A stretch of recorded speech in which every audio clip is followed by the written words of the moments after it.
Sila Miles Bridges, Luke Kennard, Pat Spencer at ang rookie na kanilang napili sa NBA draft ang mga bagong mukha na idinagdag ng Phoenix Suns sa kanilang roster. Samantalang pinakawalan naman nila ang ilan sa kanilang mahalagang role players na sina Grayson Allen, Royce O'Neal at Amir Coffey. Noong nakaraang season nakapasok man ang Phoenix Suns sa NBA playoffs, agad naman silang pinatalsik ng Oklahoma City Thunder sa first round. At ang mas masakit mga idol, hindi man lang sila nakatikim ng kahit isang panalo. Kitang-kita na kulang pa ang kupunan sa experience, firepower, elite defense at higit sa lahat chemistry para makasabay sa isa sa pinakamalakas na kupunan sa liga. Pero ngayong off-season, hindi rin nagpahuli ang Phoenix mga idol. Nagdagdag sila ng mga bagong armas na inaasahang makakatulong upang mas maging kompetitibo sila sa napakahirap na Wild Wild West. Siyempre kinakailangan din nilang bitawan ang ilang manlalaro upang mabalanse ang kanilang roster at mapanatili ang kanilang salary cap flexibility. Kaya sa video natin ngayon mga idol, pag-uusapan natin ang kasalukuyang roster ng Phoenix Suns.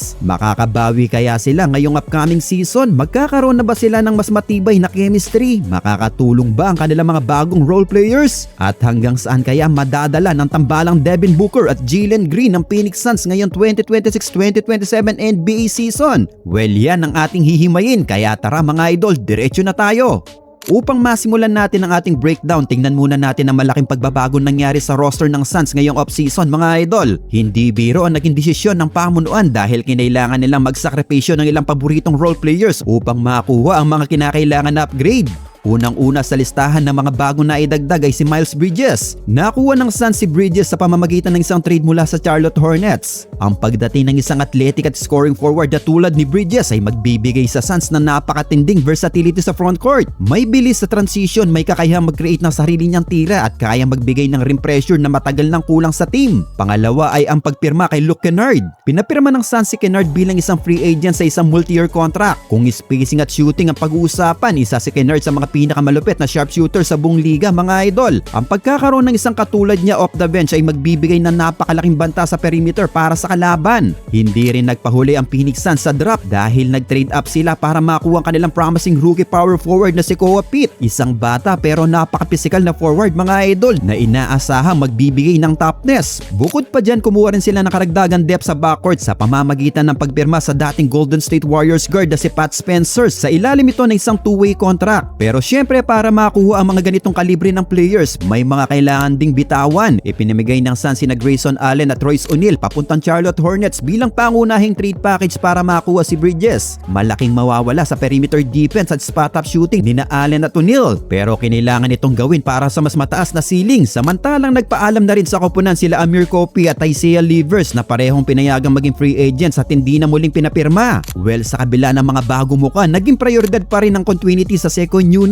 Muling pinapirma ng koponan sa mga bagong multi-year contracts ang kanilang defensive center na si Mark Williams. Pati na rin ang dalawang maasahang guards na sina Colin Gillespie at Jordan Goodwin. Ang pagpapanatili sa tatlong to ay napakahalaga para hindi tuluyang mawala ang pamilyaridad at sistema ng koponan. Ngayon mga idol, pumunta naman tayo sa pinakaabangang bahagi ng lahat, ang posible maging starting lineup ng Phoenix Suns para sa 2026-2027 NBA season. Tignan natin ang tinaguriang Lethal 5 ng Phoenix. Sa point guard position, muling hahawakan ni Devin Booker ang floor general duties. Ang tinaguriang point book ay muling aasahan hindi lang sa pagpokpok ng puntos kundi sa pamamahala sa opensa at pagdistribute ng bola. Sa nakalipas na mga season, napatunayan na ni Booker na kaya niya maging primary playmaker habang nananatiling banta sa scoring. Sa shooting guard position, makakatambalya ang napaka-eksplosibong si Jalen Green. Si Green naman ang magdadala ng bilis, athleticism at unstoppable transition scoring sa backcourt. Kapag nag-click ang tambalang Booker at Green, napakahirap para sa kahit sinong depensa na pigilan ng dalawang ito mga idol. Sa small forward position, mananatiling nakatayo ang kanilang defensive anchor sa perimeter, si Dillon Brooks. Si Brooks ang magiging pangunahing padlock ng Phoenix. Siya ang hahawak sa pinakamagagaling na wing scorer ng kalaban gabi-gabi habang nagdadala ng kinakailangang grit, intensity at panggulo sa court. Sa power forward position naman, pumasok na ang kanilang bagong acquisition na si Miles Bridges. Well, si Bridges ang magbibigay ng perpektong balanse sa pagitan ni na Brooks at ang center. Kaya niya mag-stretch ng floor, mag-finish ng malakas sa rim at mag-switch sa iba't ibang defensive assignments. At sa center position naman ang muling pinapirmang si Mark Williams. Si Williams ang magsisilbing huling linya ng depensa depensa ng Suns. Aasahan siya sa rim protection, paghakot ng mga rebounds at pagiging isang maasahang lap threat para sa mga pasa ni Booker at Green. Well, isang malaking problema ng Suns noong nakaraang season ay ang kawalan ng sapat na tulong mula sa bench kapag nagpapahinga ang mga starters. Pero ngayong season mga idol, tila mas malalim at mas maayos ang balanse ng kanilang 15-man active roster. Ngayon suriin natin ang buong depth ng chart ng Phoenix Suns mga idol. Well, sa backcourt o guard position mayroon silang 6 na manlalaro. Ito ay sina Devin Booker, Jalen Green, Luke Kennard, Colin Gillespie, Jordan Goodwin at Jamari Bouye. Ang presensya ni Kennard sa second unit ay magbibigay ng panibagong dimension sa kanilang bench scoring mga idol. Habang sina Gillespie at Goodwin naman na magpapanatili ng composure at depensa kapag wala si Booker sa court. Sa front court o forward position, 7 manlalaro ang magagawan sa minuto. Sila Miles Bridges, Dillon Brooks, Hayward Highsmith, Koa Pitt, Ryan Dan, Oso Ighodaro at Rasheer Fleming.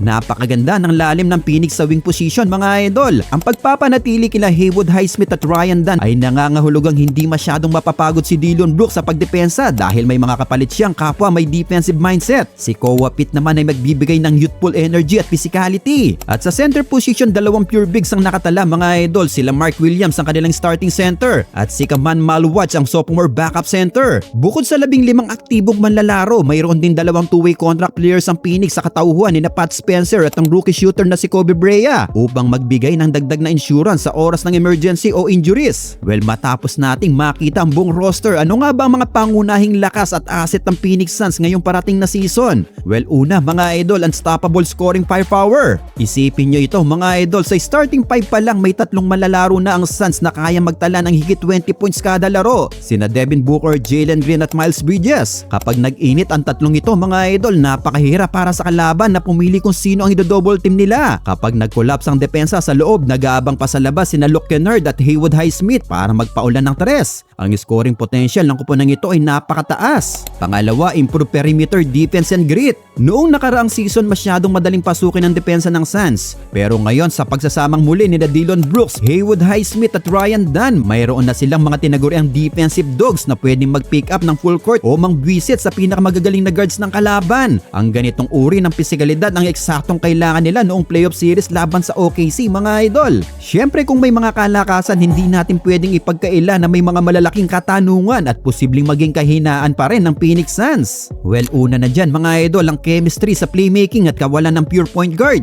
Bukas pa rin ang tanong sa NBA community, sapat na nga ba ang chemistry ni Booker at Jalen Green sa pagpapatakbo ng opensa ng walang purong traditional na point guard sa starting lineup? Bagamat magaling si Point Book mga idol, pareho silang may score first mindset ni Jalen Green, pero kailangan nilang matutunang magbahagi ng bola ng tama. I-set up ang kanilang mga kasama at umiwas sa mga masyadong pilit na ISO plays lalo na sa clutch time. Pangalawa, durability at health issues sa center position. Napakahalagang salik si Mark Williams sa ilalim dahil siya lang ang pader at rim protector ng team. Subalit hindi natin maiwasan ang pag-aalala sa kanyang mga nakaraang issue sa injury. Kapag si Williams ay nagkaroon ng injury, magiging masyadong delikado ang Suns dahil mapipilitan silang magtiwala ng maaga sa mga bata at kulang pa sa karanasan na sina Oso Ighodaro at ang sophomore center na si Kaman Malwatch. Sa napakatinding kompetisyon sa West na kung saan naroon ang mga elite big men, pwedeng maging malaking sakit sa ulo ang kawalan ng veteran center depth. Well, sa kabuuan mga idol, malinaw na hindi nagtipid ang Phoenix Suns ngayong 2026 offseason.